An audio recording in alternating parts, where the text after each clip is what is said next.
په دې کې خدا سي خلک ته چې څوک د چالک کار کیږي د چا ډیر کار کیږي چې څوک لک کار کوي هغه خو په دې نه دي چې بس باغی پسې خرچي نشته هغه په لاس وټکي چونګې چې څوک د چاغټ کاروبار دی باغی پسې د مزدور خرچه ده د زی خرچه را پسې د بجلی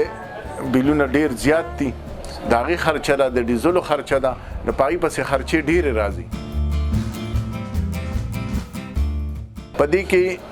نو د انسټامپ پیپر موږ په دې وجه ولیکو چې دا ټول ملګري په دې معاهدې پابند دي